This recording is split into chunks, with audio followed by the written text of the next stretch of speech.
13 minutos, ya estamos con la presencia del coronel Renato González, director del ISPOL, y vamos a tratar el tema de la difusión roja ya impuesta sobre Jorge Cherres. Bienvenido, coronel, gracias por participar en Camino a Casa en Única 94.5. Buenas tardes, Rommel, un saludo cordial a todos quienes nos escuchan y en este momento nosotros satisfechos de tener un avance pequeño, pero avance a la vez, que es haberlo conquistado esta difusión roja en Interpol, que rige para 195 países, aunque tenemos certeza de que el señor Jorge Osvaldo Cherres Miño se encuentra en territorio mexicano, y aspiraríamos y hacemos un llamado público para que las autoridades de ese país presten toda la colaboración para que sea ubicado en primer lugar, detenido y luego se inicie un proceso de extradición o de expulsión. Vamos con esa temática, coronel, pero no quería empezar esta entrevista sin pedirle su criterio respecto a la desaparición de la doctora María Belén Bernal. Un drama humano que yo digo no alcanza solamente a las dos personas que están en este momento involucradas, sino que se expande al núcleo familiar, a su hijo de 13 años, a su madre, que la vemos completamente adolorida. En el plano personal yo le conocía a María Belén Bernal, esperaríamos que aparezca con vida, pero creería que los indicios iniciales más bien no son venturosos, no conozco los detalles de la investigación. Me sumo a la solidaridad humana que debe estar en este momento atravesando difíciles momentos la madre, pero sobre todo el hijo. Así que esas son las cosas que deben llamarnos a la reflexión de todo ser humano. A veces por un momento de ira, por un momento de falta de control emocional, puede arruinarse no una, 3, 4 y 5 vidas. Así que esperemos, ojalá exista algún milagro por ahí y se la pueda ubicar con vida a Belén y también el paradero del esposo, ¿no? Claro, el esposo, un teniente que ahorita está prófugo, no ha ido 3 días a laborar. Claro, de lo que conozco por la información pública, se constituiría en el sospechoso principal de la desaparición.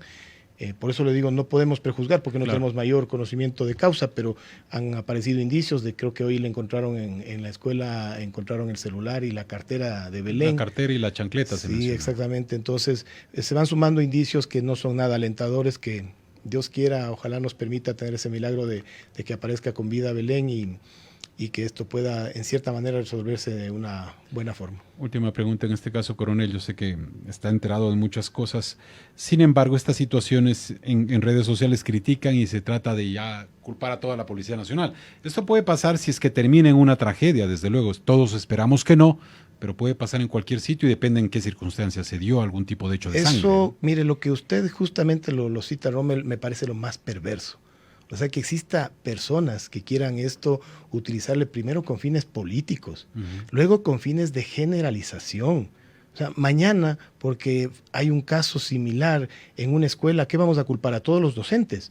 O sea, hay que tener por lo menos lógica, sentido de parametrización y además de individualidades, pues.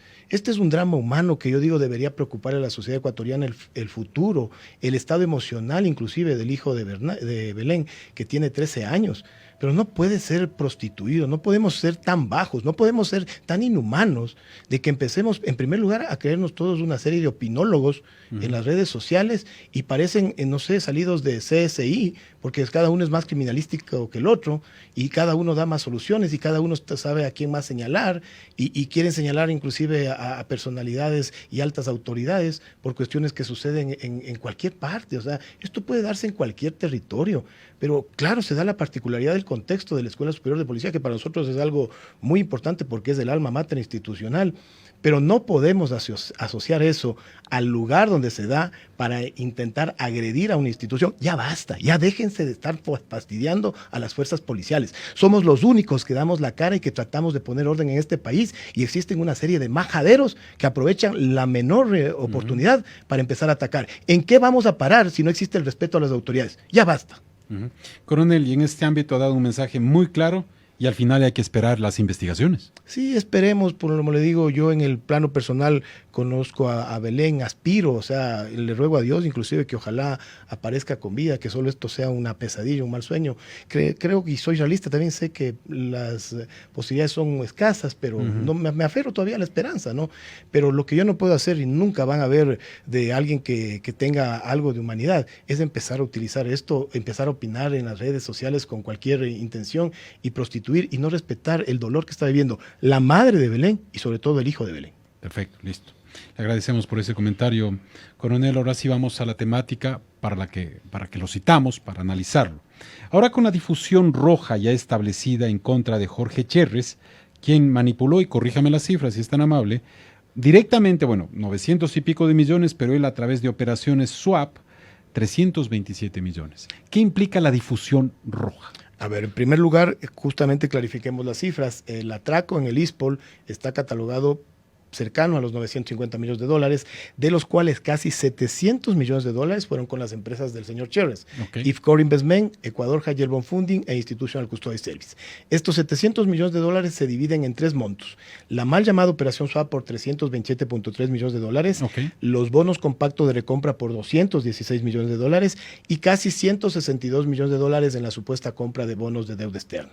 Todo esto era custodiado por el DC Vale, pero luego de las investigaciones se ha determinado que existía un subcustodio que era la empresa de Cherres. 3 empresas de Cherres que estaban radicadas en Panamá, que estaban registradas pero que no tenían autorización para operar. En pocas palabras, empresas de papel. Ilegales. Ilegales. Y a esas 3 empresas el ISPOL le entregó la bicoca de 700 millones de dólares. ¿Por qué es importante la difusión roja de Jorge Cherres? Porque hace 2 años, Rommel, Jorge Cherres salía en un video muy bien producido, con una corbatita verde flex, doble micrófono, con una música ambiental de fondo, y decía que él era el inversionista más famoso del Ecuador, que además era un asesor financiero, un conocedor del mercado de valores, y luego terminó siendo un custodio y que él precautelaba la seguridad social policial. Y había gente, había incautos que le creían.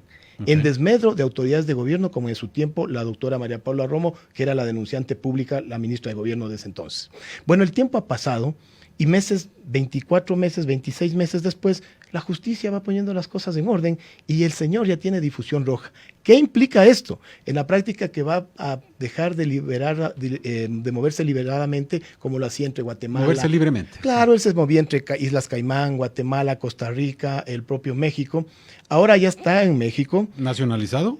Dicen que existe una nacionalidad, pero yo he visto el pasaporte del señor Cherres y ahí dice ecuatoriano.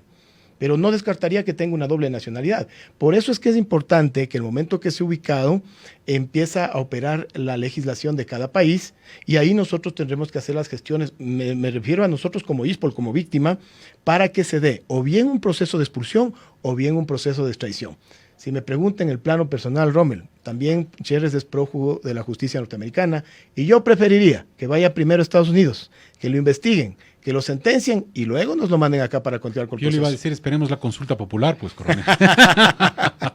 Bueno, el punto es el siguiente. Si lo detectan, lo ubican, eso implica que lo pueden detener provisionalmente hasta poner un pedido de extradición. Claro, dependiendo qué va primero. Si Ecuador interviene o si los Estados Unidos dicen, por favor, me lo envían al señor Cherres para acá, ¿bajo qué delito? Eso es importante lo que usted acaba de manifestar. Mire, las autoridades norteamericanas ya tenían en la mira a John Luz Uriaga, el exdirector de riesgos del ISPOL, a Luis Álvarez Villamar, el ex jefe de operaciones de Ceval y también funcionario de la Bolsa de Valores de Guayaquil, y a Jorge Cherres Miño, porque desde hace 3 años tenían abierta una investigación por lavado de activos en territorio norteamericano. Eso es lo interesante. Cuando se da el escándalo del caso ISPOL, únicamente las autoridades norteamericanas cierran el círculo y conocen el origen de los recursos. Por eso es que Jorge Cherres Miño está declarado prófugo de la justicia norteamericana por infringir la FCPA, que es la Ley de Prácticas Corruptas en el Extranjero, una de las leyes más rigurosas que tiene Estados Unidos. En virtud de ello, el momento que sea ubicado el señor Cherres, empezará este juego de jurisdicciones y de pedidos. Es decir, no descarte que la justicia norteamericana prevalezca inclusive de manera diplomática y le solicite a México que se lo pasen a Estados Unidos. Y a mí me encantaría verle al señor Jorge Cherres Miño en Estados Unidos. O también puede darse el caso, es más, miren, le doy un consejo al señor Cherres públicamente. Si yo sería Jorge Osvaldo Cherres Miño, yo vengo a la justicia ecuatoriana. Porque es como, la justicia ecuatoriana es como las ferias que usted va y tiene las carabinas que disparan flechas. Usted no sabe qué es lo que va a pasar. Pero la mayoría de las veces usted tiene un montón de probabilidades aquí de quedar impune. ¿Por qué? Porque el sistema procesal y el sistema penal ecuatoriano está montado de esa forma, pro-victimario y antivíctima. Usted tiene una primera instancia, una segunda instancia e inclusive una tercera instancia informal que es la casación. Pero en el interludio tiene una serie de recursos horizontales y verticales. Usted apela a la prisión preventiva, pide cambio de medidas sustitutivas, apela el llamado a juicio en la le ponen un grillete y sigue... Y súmele que hace 2 semanas el presidente de la Corte Nacional de Justicia concurrió a la Asamblea Nacional a entregar el proyecto de ley de doble conforme. ¿Qué implica? Crear una tercera instancia ya de manera formal y con la casación sería una cuarta instancia. Entonces, realmente, si es inteligente Cherres, como él se vendía, venga a Ecuador, le conviene, porque con los norteamericanos estoy seguro que le va a pasar como Álvarez y Villamar, que no les quedó otro camino que aceptar responsabilidades. Ahora, coronel, en este ámbito se perdió la plata. No hay opciones de recuperarla. ¿Se recuperará algo quizás de esos 900 y pico de millones? Nunca se va a recuperar todo, porque normalmente el crimen organizado malgasta los recursos que los obtiene en farras, en fiestas, en viajes, en dinero para amantes, en joyas, en todo eso. Pero yo estoy muy optimista que de los 950 millones de dólares se pueda recuperar tranquilamente 2/3. Y le voy a sacar cuentas. Mire, hemos recuperado en estos meses de gestión casi 27 millones de dólares, que suena poco en comparación al monto, pero que no es una cifra despreciable. Correcto. Pero en el Banco Central están 240 millones en bonos de deuda interna en la mal llamada operación swap. Si usted le suma, ya va incrementándose. En Estados Unidos, en el Citibank Nueva York, tienen unilateralmente inmovilizados 40 millones de dólares. La Fish Corporation en Centroamérica, en Costa Rica específicamente, llegó a tener 25 millones de dólares que cuando estalló el escándalo le preguntaron al señor Cherres del origen y él les contestó que es del ISPOL y sin embargo semanas después le entregaron esa cantidad, es decir, tendrán que responder. Pero además, la justicia norteamericana tiene confiscados 125 millones de dólares. Y eso es un abrir y cerrar de ojos que yo le he hecho una suma cercana a los 500 millones de dólares. Cuando ya tengamos un consorcio jurídico internacional contratado, que estamos ya en la fase final, ellos, dentro de sus condiciones, es la ubicación, el rastreo de estos capitales y la recuperación. Estoy convencido que vamos a encontrar capitales en Suiza, en Liechtenstein, en Guatemala, en el propio Panamá, y entonces subirá la cifra tranquilamente a los 600 millones de dólares. Pero usted me dirá, coronel, me dijo que son 950, ¿nos damos por perdido los otros 350? No, ahí hay 2 caminos. El uno es a una demanda por indemnización contra estas instituciones financieras que participaron, Citibank Nueva York, la Fish Corporation, puede ser el TD Bank y el Prishing Bank inclusive, o sentarse a una negociación. Si yo sería ejecutivo del Citibank, antes de pagar una multa y a su vez asumir un pago de indemnización, yo prefiero ir a una negociación y me evito la multa de la SEP, que es el órgano que controla al mercado en Estados Unidos. ¿Todo este escándalo desde qué año? ¿2015? No, antes, desde el 2013 nosotros hemos podido ubicar y no descarto que puedan existir transacciones anteriores más o menos por el 2011 y 2012, pero tenemos claridad que es 2013 al 2019 con esta oportunidad de alargarse un poco más del periodo. Lo que admira, coronel, es manejar tantos millones de dólares en las narices, y perdóneme que se lo diga así, yo sé que usted no está directamente relacionado, pero en las narices de autoridades, con un discurso dado, yo soy experto en esto, yo manejo el campo financiero, y me pregunto, ¿solo fueron ellos? Fueron mucha gente más, ¿no? Es un círculo esto. No, lo peor que podemos cometer es creer que el eje de todo esto es Jorge Osvaldo Cherres Miño, para nada. Nosotros hemos insistido que él es un títere más de otros titiriteros. Es más, antes de Jorge Cherres ya hubo la figura del señor Héctor San Andrés, que apareció inclusive en el complot de los pativideos, cuando se anunció que se iba a caer en default, que nos iba a pagar los bonos 2012 y 2015, y sí se terminó pagando. ¿Y cuál fue el beneficio? Que los bonos bajaron y todos estos vivarachos que salían en el video junto a Patiño, me refiero a Rodas, me refiero a Héctor San Andrés, compraron esos bonos al 30% del valor nominal. Imagínense a cuánto los revendieron después, ¿correcto? Entonces, aparte de Héctor San Andrés, aquí hubo clara complicidad de las autoridades de control, de la señora Suad Mansur, que fue superintendente de compañías Valores Seguros del 2011 al 2018. Tendrán que dar cuentas el abogado Pedro Solines, que fue superintendente de bancos, y su sucesor, el Diego Cruz. En el Banco Central, Diego Martínez. En el Ministerio de Economía y Finanzas, Patricio Rivera Llanes, cuya hermana Grace Rivera Llanes viajó a Estados Unidos, al Citibank Nueva York, a dar el ok a este mal llamado programa de la Operación Swap.